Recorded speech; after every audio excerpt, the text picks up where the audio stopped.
Hi, it's Nicole.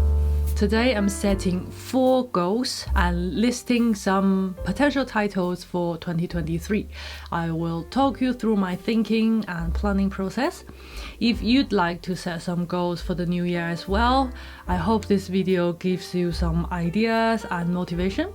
And if you are interested in any of my goals, you are most welcome to come along and join in the fun. For the last 2 years, my reading has been focusing on English classics because I've been very aware of the gaps in my knowledge. So for example, I couldn't tell if a newly published book or a shortlisted novel was good or not because I had nothing to judge them against. I also couldn't tell, for example, a main character of a novel if he was ahead of his time because I had no idea what the protagonists were like among their contemporaries. So the Reading Oxford project is my attempt to solve those problems, and I talked about it a bit more in my 1-year anniversary video. I have filled in some of those gaps over the last 2 years, but there are many more authors that I haven't touched on at all. So my goal number 1 is that I will continue reading English classics. For the Victorian era, a few of you suggested to me in comments that I have never so far talked about Elizabeth Gaskell or Anthony Trollope, to name just 2. And outside the Victorian era, I'd like to read Edward Thomas, Samuel Johnson, Walter Scott, John Donne and Alfred Ben, and works like Paradise Lost, The Fairy Queen and Canterbury Tales. Goal number 2 is closely connected, which is to continue reading Shakespeare. Shakespeare was part of the Reading Oxford project, but by this point I think he can become a goal of its own. I particularly would like to start reading his sonnets. For secondary reading, I'd like to read at least 1 biography by Jonathan Bate, and if there are any fiction or non-fiction books you recommend about Shakespeare, I'd love to hear from you.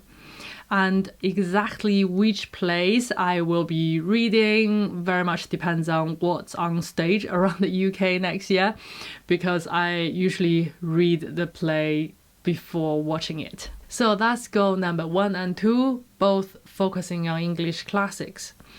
I think it's time to branch out a little bit in 2023, so I got 2 new goals which I'm very excited about. I give credit to where credit's due. These 2 new goals are inspired by How to Read Literature Like a Professor by Thomas C. Foster, which I talked about in my October wrap-up. There are a few chapters in the book where the author talks about the influence of earlier works of literature on later works of literature. Among all the earlier works of literature, 4 categories of stories have been having the greatest impact on English and American literature throughout history. The 4 categories of stories are Shakespeare's plays, the Bible, Greek and Roman myth, and fairy tales. At this point, we need to clarify the definition of story in this context, or myth as he calls it in the book. In these last 3 chapters, we've talked about 3 sorts of myth: Shakespearean, biblical, and folk/fairy tale.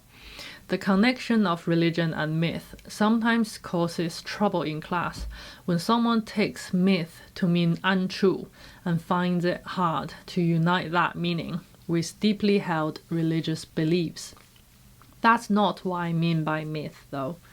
Rather, what I am suggesting is the shaping and sustaining power of story and symbol. Whether one believes that the story of Adam and Eve is true, literally or figuratively, matters, but not in this context.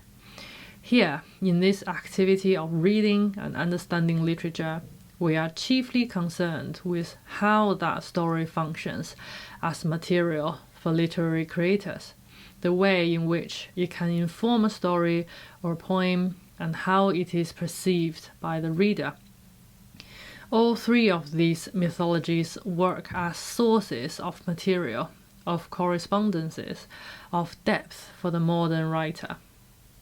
and every writer is modern. Even John Dryden was not archaic when he was writing. And provided they are recognizable to the reader, they enrich and enhance the reading experience. I hope that quote makes sense. Shakespearean plays, folk and fairy tales, biblical stories, Greek and Roman myth are grouped here and discussed together because how influential they have been on our culture and literature. So I'm going to follow the advice of Professor Foster in this book. So my goal number 3 is to read the Bible as literature. As soon as I had the light bulb moment that the Bible is often quoted and alluded to in literature, I started to notice it in a lot of the places. I mentioned how I unexpectedly recognized one of the Bible stories in The Mayor of Casterbridge by Thomas Hardy in a recent video. For a period of time, the relationship between Henchard and Farfrae mirrors the relationship between King Saul and David. According to the essay in this Folger edition, A Midsummer Night's Dream, Bottom's line towards the end, saying the eye of man has not heard, the ear of man has not seen, is a misquote from 1 Corinthians, the first book of Corinthians, chapter 2, verse 9. And there are a lot of Bible quotes and allusions in Jane Eyre. For example, there are quotes from Genesis, Deuteronomy, Gospel of Mark, Gospel of Matthew, First Book of Corinthians, and Revelation, even just in the last chapter of Jane Eyre alone. Personally speaking, between English classics, Shakespeare, Greek and Roman myth, and the Bible, I'm most familiar with the Bible. The Bible is a collection of 66 books and it includes a range of literary styles. It can be roughly categorized as narrative, poetry, and discourse, and each book is usually a combination of the 3 styles. I find the narrative sections most accessible and interesting. Poems in the Bible are difficult for me just as any other poems, and some discourse sections are easier than others depending on who the author is. In terms of exactly which Bible books I'll be reading, I haven't decided, but I do have a couple in mind. You probably have guessed by this point that my goal number 4 is Greek and Roman myth. So because I will be reading stories about the origin of human life in Greek myth, I think it will be interesting to read the origin of human life in the Bible as well, which is in the first book of the Bible, Genesis, for the purpose of compare and contrast. I said I'm familiar with the Bible and I probably have read all of the books in the Bible at some point in the past, but to be honest, some of them, I can only say I've cast my eyes over the lines and the pages and I don't truly follow or understand what's happening. So I'd like to read some of the books in the Bible that I'm less familiar with, and a lot of them will be books of prophets. I know, for example, Grumpy Jonah and the Big Fish. I know Daniel and his cool friends. And I know the Christmas passage in Isaiah, which we read every year at carol services. But I'm very hazy about, for example, what Joel or Nahum or Habakkuk are about. So I really should prioritize those. For the purpose of reading the Bible as literature, can I please recommend ESV Reader's Bible by Crossway? It's a beautiful cloth-bound hardback book. But if you are familiar with the normal look of the Bible, this might look a bit different to you. It is designed to look like most of the books. There are no verse numbers, no section headings. The chapter number is small. I'll show you a different page. I'll show you how Psalms look like.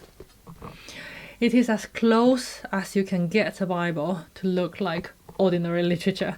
It also looks closer to its original form when it was first written down, before scholars over the centuries started to put chapter and verse numbers, headings, or commentaries into the text. The last group of myth Professor Foster talks about in How to Read Literature Like a Professor is Greek and Roman myth, and that's my last go. I know the retellings of Greek and Roman classics have been very popular in recent years, but I ignored anything ancient Greek and Roman until this point. Until what point? When I read the last chapter in How to Read Literature Like a Professor book called A Test Case, where the author presents the readers with the entirety of The Garden Party by Catherine Mansfield and asks the readers to use all they've learned to analyze this short story. It turns out it has a strong resemblance to one specific ancient Greek story, and that key opens up so much depth to the story. It's astonishing. I'm a bit intimidated by this go because I know nothing about this subject and I don't even know where to start. There are so many stories, so many characters. What are their relationships? What are the timelines of things? Which names belong to the character? Which names belong to the authors? It's all Greek to me.